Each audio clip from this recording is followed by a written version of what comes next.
Hi students, coming to the next topic is the microbodies. Microbodies. Here micro indicates small, especially the cell organelles which are having very small size structure. Bodies means here the structure, right? Micro indicates here small. So microbodies. The cell organelles are having very small size structure or very small size body, right? So microbodies which are especially present in the cytoplasm of the cell. Cytoplasm of the cell. So the microbody size, if we see in that size of the microbody, 0.2 to 1.2 micrometers. 0.2 to 1.2 micrometers. That is about the size of the microbodies. And the microbodies, especially, single membrane structures. The microbodies are covered with the single membrane structures. So microbodies are single membrane contain cell organelles. Single membrane contain cell organelles. That is introduction regarding to the microbodies. Microbodies are again classified. Microbodies are classified based on that type of the components and the function. The microbodies classified into three types. The very first one is spirosomes. First one is the spirosomes. See, the name indicates here the round shape or the oval shape. Here the spear, we know about the spear, right? So here the spirosomes are having the round shape or the oval shape. See the discovery of the spirosomes. Discovery of the spirosomes. Spirosomes are first discovered by the Perner. The scientist name is the Perner, right? And the spirosomes are involved in storage of oils and fats. The spirosomes are involved in the storage of oils and the fats.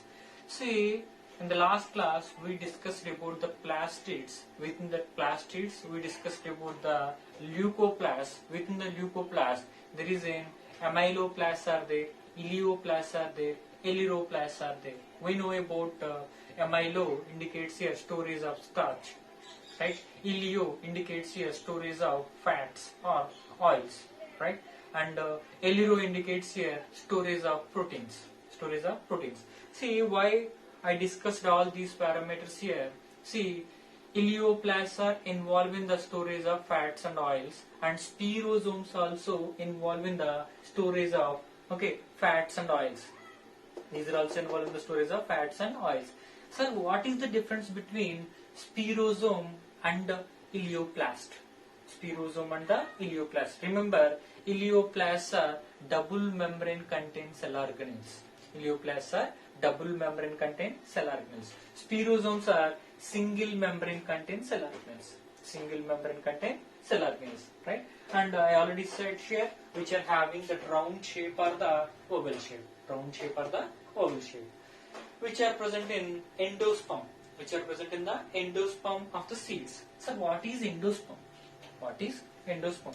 I thought most of the students well known about the plants. Within the plants fertilization process. Higher plants are there. Within higher plants there is in fertilization will be takes place. The fertilization, especially in angiosperms. Angiosperms are nothing but flowering plants, right? See, in higher plants double fertilization is takes place. In higher plants double fertilization is takes place. In higher plants double fertilization is takes place. Here double fertilization indicates 2 times fertilization takes place. The very first fertilization takes place between male gamete is there and especially the egg cell. Egg cell is there, right? Between these two fertilization takes place. So the very first case, zygote production followed by the embryo production takes place. Zygote production followed by the embryo production takes place. See, this is the first fertilization. And the second fertilization, male gamete is there. This is the male gamete. That male gamete, right, interact with the polar nuclei. Polar nuclei. So, between these two, fertilization takes place. This is the second fertilization. This one involved in the formation of endosperm. This one involved in the formation of endosperm. See, endosperm is the nourishment tissue. That is nothing but the endosperm richly contains the nutrients, and these nutrients are the endosperm contains the nutrients. The endosperm contains nutrients. These nutrients are transported to the embryo. These nutrients are transported to the embryo, right? So here, what I am telling, endosperm, present in endosperm, especially whatever that spirosomes are there, which are present in the endosperm. So endosperm, here endosperm formed by the double fertilization, especially in higher plants, right? So the endosperm contains the spirosomes. That is about the endosperm and the endosperm formation. So these spirosomes are especially seen in plant cells. The spirosomes are seen in plant cells, right? And next one is the glyoxysomes. The next one is glyoxysomes. See, the discovery of glyoxysomes done by the Viviers. The scientist name is the Viviers, right? Present in plant cells. Glyoxysomes are present in plant cells, right? See, the first one, spirosomes also seen in plant cells. Glyoxysomes also seen in plant cells, right? Fats, here the glyoxysome function is fats are converted into carbohydrates. Whatever the cells are there, the cells contains fat. The cells contains the fat. See, the fat is converted into carbohydrates by the glyoxysomes. The plants contain the fats are converted into the carbohydrates. So simple. Here, this plant cells contains the fats. The fats are converted into carbohydrates. Here carbohydrates are nothing but glucose. The carbohydrates are nothing but the glucose, right? That is about the function of the glyoxysome. Function of the glyoxysome. See, especially the conversion, fats to carbohydrate conversion, okay, this is called as glyoxylate cycle. Okay, especially one of the, okay, there is a group of reactions that takes place for the conversion of fats to carbohydrates. So the total reactions which are called as glyoxylate cycle.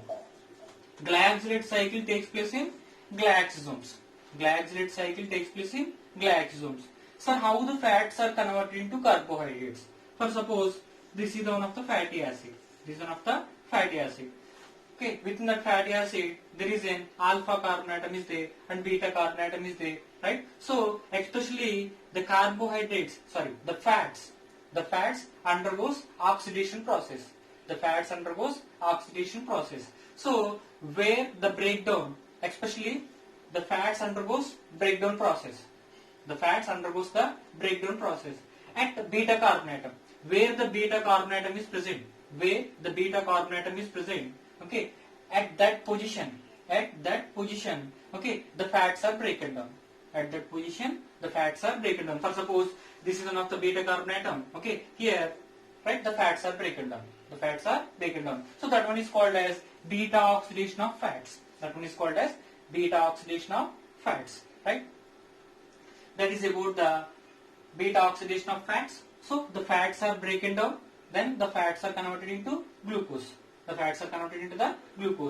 Which are richly present in the germinating seeds. The glyoxysomes are richly present in the germinating seeds, right? That is about the glyoxysomes. Right? And next one, here beta oxidation means, for suppose this is one of the carboxyl group and this is one of the, okay, carbon, this is the alpha, this is the fat, right? This is one of the alpha carbon, this is one of the beta carbon. At beta position, okay, the breakdown takes place. Right? So at beta position the breakdown takes place. Okay, the oxidation is called as beta oxidation. Right? This is alpha and this is the beta, like this. The fats breakdown process takes place, right? And next one, peroxisomes. Here peroxisomes indicates okay, these are very important structures. These are first identified by the Rodin. The scientist name is the Rodin. See, which are identified in liver cells and kidney cells. The first, okay, the peroxisomes are identified in liver and kidney cells, especially mouse liver and kidney cells. Right? That is about the discovery of peroxisomes. Right? And which are present in plant cells and animals. See, the spirosomes are present in plant cells. The glyoxysomes are present in plant cells. peroxisomes are present in plant cells and animal cells, right? Involving the detoxification process. Involving the detoxification process. Either in animal cells or plant cells. Okay, some of the toxic compounds are produced. The toxic compounds, okay, a neutralization process is nothing but detoxification. Either in plant cells or animal cells, some of the toxic compounds are produced. The toxic compounds neutralization process is called as detoxification. For suppose one of the cell, either maybe the plant cell or animal cell, H2O2 is produced by certain metabolisms. Here H2O, this one is converted into H2O plus O. Here oxygen is the free radical. Here these free radicals are very, very dangerous. For suppose this is the cell, this is the nucleus, this is the DNA. This is the nucleus, this is the DNA. Right here. Here this is one of the H2O2 molecule, the H2O2 converted into the H2O and O. Right? Maybe these oxygen free radicals damages the plasma membrane, maybe nuclear membrane, maybe the DNA. So the oxygen free radicals are very, very dangerous to the cell. The cell contains different parts are destructed. The cell contains different parts are destructed. It leads to the several disorders. One of the best example, by these oxygen free radicals maybe causes the cancers also. By these oxygen free radicals maybe causes the cancers also.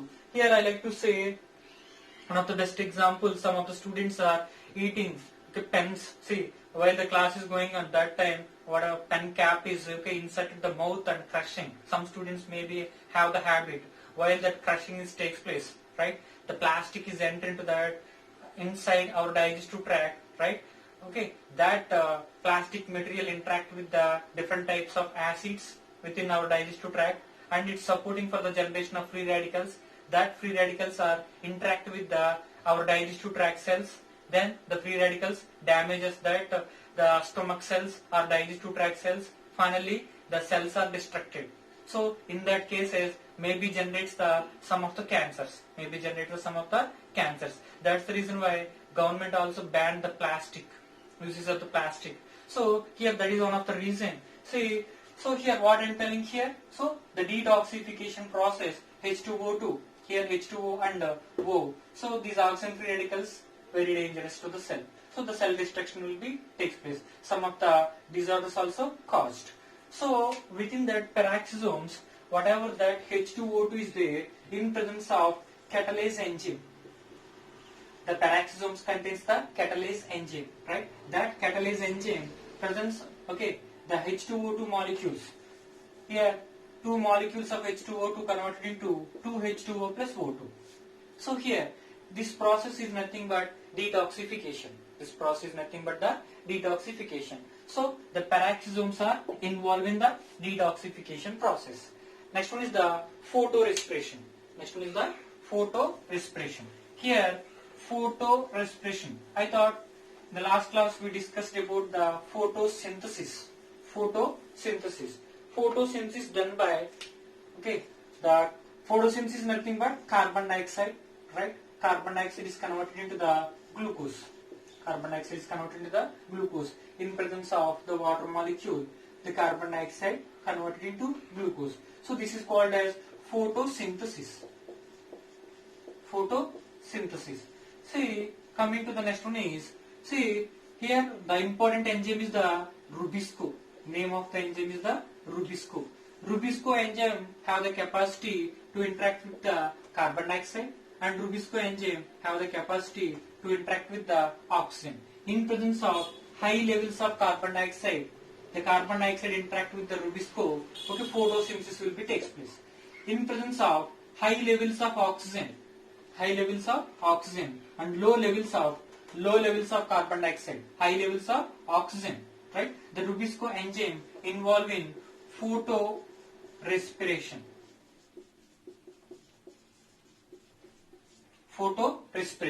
Here photorespiration is nothing but absorbs the oxygen, releases the carbon dioxide. Absorbs the oxygen. Here the photorespiration process absorbs the oxygen, releases the carbon dioxide. So this is one of the wasteful process. This is one of the wasteful process. Simple. Rubisco engine. Presence of high levels of carbon dioxide. Photosynthesis will be takes place. This is useful to the plant. Rubisco engine. The same engine. High levels of carbon dioxide. Photorespiration will be takes place. Because this one is high level binded with the Rubisco. This one is high level binded with the Rubisco. Which one is high level? That one is binded to the Rubisco. So photorespiration is takes place. Photorespiration means releases the carbon dioxide. So this is a wasteful process. Always plants absorbs the carbon dioxide, okay, and involving the synthesis of carbohydrates. That is nothing but glucose, right? So that is about the photorespiration. Photorespiration done by the peroxisomes. Here also beta oxidation, same thing. These are not the fatty acid, whatever that alpha carbon, whatever the beta carbon. So at beta carbon position, the fats are broken down. The fats are broken down. So peroxisomes also supporting for the beta oxidation process. So this is about the different microbodies which are involving different functions, right?